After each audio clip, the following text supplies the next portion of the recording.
Live news, खबर तो पक्की है। नमस्कार, मैं शंभू कुमार, आप देख रहे हैं लाइव न्यूज। मेरे साथ एक स्टूडेंट हैं अभिषेक गुप्ता, जो रूस और यूक्रेन के बीच जो लड़ाई चल रही है, उस लड़ाई में ये भी यूक्रेन में फंसे हुए थे। तकरीबन 20,000 स्टूडेंट यूक्रेन में फंसे हुए थे और सभी के माँ बाप इंडिया में परेशान थे कि बच्चे कैसे आएंगे।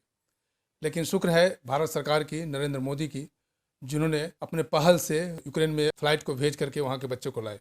मैं अभिषेक गुप्ता से बात करूँगा वहाँ के स्थिति को जानने के लिए, क्योंकि वे वहाँ से होकर के आए हैं। इनको पता है कि वहाँ क्या स्थिति थी, किन किन कठिनाइयों का उन्होंने सामना किया, किस तरह से सरकार से, इनको भारत सरकार से हेल्प मिला और कैसे वहाँ से यूक्रेन से इंडिया आए।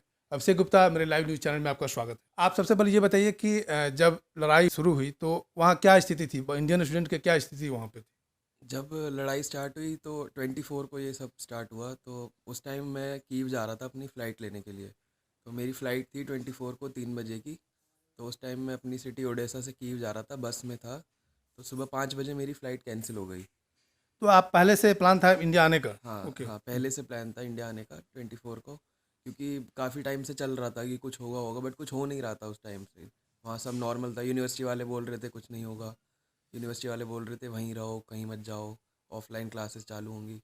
इस चक्कर में फिर करते करते 24 की हमने फ़्लाइट कराई थी। तो उस चक्कर में फिर निकलते निकल फ़्लाइट कैंसिल हो गई, तो हम कीव बस स्टॉप पे रुके हुए थे। तो हम एयरपोर्ट जाने वाले थे पता करने कि क्यों कैंसिल वगैरह हुई है, बट एयरपोर्ट से पता चला कि वहाँ कुछ हमला वगैरह हुआ है और बच्चे वहाँ से निकाल रहे हैं सब। तो फिर हमने एयरपोर्ट जाना कैंसिल कर दिया। तो वहीं बस स्टॉप पे फिर सोच रहे थे क्या करें। उस चक्कर में फिर हम अपनी सिटी वापस ओडेसा आने का हमने मतलब प्लान किया, क्योंकि बसेस भरी जा रही थी, वहाँ बहुत भीड़ भड़क्का हो गया था। यूक्रेन के लोग, वहीं इंडियन बच्चे बहुत फंसे हुए थे। तो फिर हमने 12 बजे की बस कराई। तो बस करा के वापस ओडेसा आए। उसमें हमें पूरे 12 घंटे लग गए।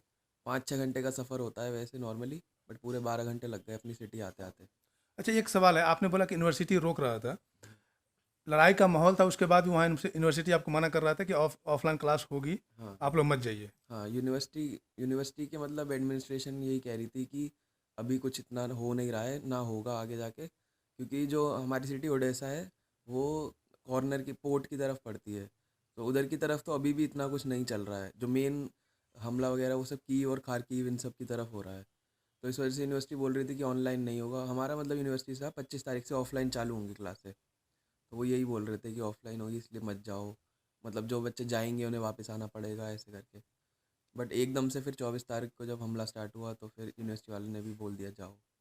उसके बाद जब बस से आप जब गए 12 घंटे तय करने के बाद? हाँ, तो फिर 11 बजे हम रात को पहुँचे थे उड़ीसा। 11 बजे से कर्फ्यू था वहाँ पे। जल्दी से अपने दोस्त के फ्लैट पे हम रुके जाके। तो वहाँ पूरी रात बिताई, पूरा दिन वहीं पे रहे। तो वहाँ खाने पीने का किसी तरह की समस्या? नहीं, समस्या तो नहीं थी, दुकानें वगैरह सब खुली हुई थी। तो सामान वामान ला के खाना वाना बना के खाया था। ये खुद करना पड़ रहा था? हाँ, सब खुद ही करना पड़ा। वहाँ की सरकार से, गवर्नमेंट से कोई इस तरह का कोई कैंप वगैरह या कोई हेल्प वगैरह? नहीं, उधर अपन ओडेसा यूक्रेन के अंदर तो कोई कैंप वगैरह ऐसे नहीं है सरकार की तरफ से। वो सब बॉर्डर के बाद है। बॉर्डर के बाद बहुत अच्छी सारी सुविधा दे रखी है यूक्रेन गवर्नमेंट ने। जो कंट्री की गवर्नमेंट है और इंडिया की गवर्नमेंट दोनों ने मिल के करा हुआ है वहाँ तो ये सुन रहे हैं कि यूक्रेन में जो है, इंडियन गवर्नमेंट का इंडियन फ्लैग जो वहाँ पे है, पे। इंडियन फ्लैग लेकर के जो चले, तो हाँ उनको हाँ मतलब किसी तरह की परेशानी नहीं होती थी। हाँ, इस बात में कहाँ तक सच्चाई है? सच्चाई है इसमें। उन्होंने मतलब इंडियन एम्बेसी ने बोला था कि जो भी मतलब हमें खुद से ट्रैवल करना है बॉर्डर तक। तो कोई ना यूक्रेनियन मिलिट्री ना रशियन मिलिट्री कोई हमें छेड़े उसके लिए इंडियन फ्लैग लगाओ अपनी बस के आगे। तो हमने भी बस के आगे अपना इंडियन फ्लैग लगा रखा था और लिखा था इंडियन स्टूडेंट्स ऑन बोर्ड करके। तो तब कोई दिक्कत नहीं हुई थी। उसके बाद वहाँ पहुँचने के बाद? वहाँ पहुँचे तो बॉर्डर पे बहुत बच्चे थे। मतलब बॉर्डर पहुँचते पहुँचते हमें मान लो दो एक दिन लग गया, पूरा 24 घंटे। तो कितने देर की रास्ता थी? रास्ता ऐसे 650 कुछ किलोमीटर थी। 24 आवर्स लगने का क्या कारण हो सकता है? ये सब वो था कि डाइवर्जन थे बहुत सारे। ओके। मतलब रास्ते ब्लॉक कर रखे थे गवर्नमेंट ने, मतलब मिलिट्री ने। तो बहुत और भीड़ थी, ट्रैफिक बहुत था, इस चक्कर 24 घंटे लग गए पूरा हमें वहाँ पहुँचते पहुँचते। उसके बाद भी बॉर्डर पे भी बहुत ट्रैफिक था। तो हमें 10 किलोमीटर पहले ही उतार दिया गया। तो 10 किलोमीटर हम पैदल चल के गए बॉर्डर तक सारा। फिर वहाँ बॉर्डर पे बहुत भीड़ थी। सबसे ज़्यादा दिक्कत बॉर्डर पे ही आई है अभी तक। मतलब बॉर्डर क्रॉस करने के बाद कोई दिक्कत नहीं थी। कभी ऐसा हुआ क्या कि यूक्रेन मतलब आप इंडियन लोग और यूक्रेन के लोगों के बीच में, क्योंकि इंडिया जो है रसिया को सपोर्ट कर रहा है, रसिया को सपोर्ट कर रहा है और खुले तौर पे नहीं आ रहा है वो, तो इस तरह का लगा कि वहाँ इंडियन स्टूडेंट और यूक्रेन स्टूडेंट के बीच में किसी तरह का मतभेद या कोई नहीं, ऐसा ऐसा कुछ नहीं हुआ। जो हम बॉर्डर पहुंच रहे थे तो यूक्रेन के काफ़ी लोग एनजीओ खोल के रास्ते भर हमें खाना पीना प्रोवाइड कर रहे थे फ्री में। हमने एक एनजीओ वाले को पैसे भी देने की वो की, बट उन्होंने साफ मना कर दिया। जो मेन दिक्कत थी वो यूक्रेनियन बॉर्डर पे थी, क्योंकि बहुत बच्चे धक्का मुक्की भीड़ भड़क्का की वजह से सब अंदर घुसने के प्रयास में, तो इस वजह से वहाँ जो यूक्रेनियन पुलिस थी उनको संभालने के लिए गोली वगैरह ये सब चलानी पड़ी। तो वहाँ पे सबसे ज़्यादा प्रॉब्लम थी। यूक्रेनियन लोगों से भी ऐसे कोई दिक्कत नहीं आई। ब्लास्टिंग जब हो रहा था तो उस आपके सामने ऐसा कुछ हुआ कि ब्लास्टिंग के समय कुछ ऐसा? हाँ, हम जब उड़ीसा में थे तो हमारे फ्लैट के पास से मतलब गोली की आवाज़ और ब्लास्टिंग वगैरह की आवाज़ें आ रही थी थोड़ा दूर से। और जब हम कीव से उड़ीसा आ रहे थे वापस, तो हमारी बस के सामने से मिसाइल गई थी एक। तो क्या मिस कर रहे थे उस समय? घर वालों को मिस कर रहे थे। बात कम्युनिकेशन हो रही थी यहाँ घर वालों से? हाँ, बीच बीच में हो रही थी, क्योंकि फ़ोन की बैटरी भी बचानी थी, तो बीच ओके। बीच में नेट खोल के कर रहे थे।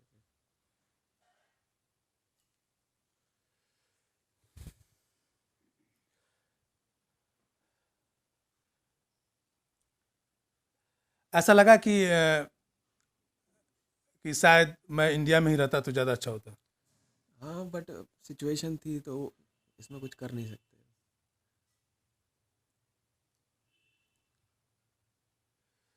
स्थिति ऐसा है कि कोई भी व्यक्ति भावुक हो सकता है, अभिषेक भी भावुक हो रहे हैं, लेकिन खुशी की बात यह है कि सही सलामत घर पे आ गए हैं, अपने परिवार के साथ जुड़ गए हैं। अब क्या प्लान होगा ये लड़ाई के बाद? अभी अब वेट करेंगे आगे क्या यूनिवर्सिटी क्या बोलती है। अभी तो ऑनलाइन क्लासेस चलेंगी जहाँ तक है, 4-5 महीने, जब तक चीज़ें ठीक नहीं होती। चीज़ें ठीक हो जाएंगी फिर वापस जाएंगे, अपनी पढ़ाई कंप्लीट करेंगे। आप मेडिकल को स्टूडेंट हैं? हाँ, कौन सा ईयर चल रहा है? 4th ईयर चल रहा है, अभी 2nd सेमेस्टर चल रहा है 4th ईयर का। यानी कि लास्ट ईयर ही है? नहीं, इसके बाद 5th ईयर, हाँ लास्ट, सॉरी। 2 साल और है। और कुछ ऐसे अनकही बातें जो यहाँ मीडिया में नहीं आ रही है, या मीडिया में बहुत सारी ऐसी बातें हैं कि लोग कुछ बात कुछ और होते हैं लेकिन दिखाते कुछ और हैं, तो उस सच्चाई को आप उजागर कर सकते हैं? नहीं, मीडिया मीडिया में भी सब इधर उधर से ही बातें आ रही हैं, तो वो भी अपनी तरफ से जितना बता पा रहे हैं बता ही रहे हैं मीडिया लेकिन वाले। आप उस घटना स्थल, उस स्थिति को देख करके आए हैं, तो कुछ ऐसी घटना है या कुछ ऐसी बातें हैं कि जो अभी तक भारत सरकार के सामने भी नहीं आया हो? क्योंकि भारत सरकार भी मीडिया के थ्रू या कुछ लोग वहाँ जाकर अपने राजदूतों के थ्रू खबर होते, लेकिन जो स्टूडेंट है, जो स्थिति देख करके हैं, जो सच्चाई बताएंगे, वो बाकी स्टूडेंट मतलब बाकी लोग बताना थोड़ा सा मुश्किल है।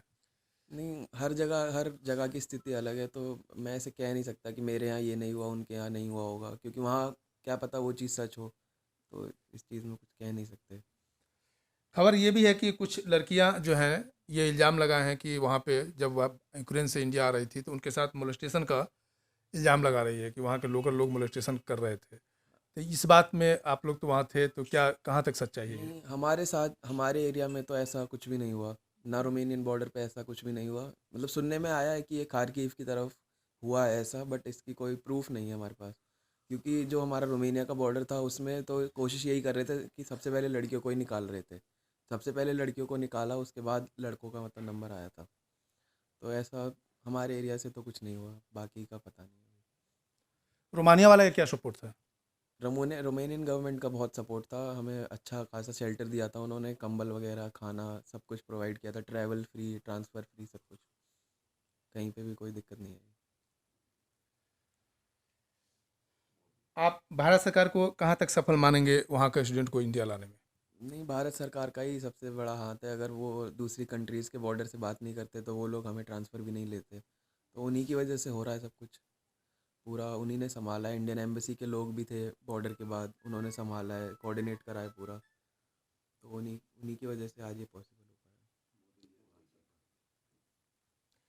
तो ये थे अभिषेक गुप्ता, जिन्होंने आप बीती बताई यूक्रेन में जो भी घटना घटे। मैं इनको धन्यवाद देता हूँ कि मेरे चैनल के लिए उन्होंने समय दिया।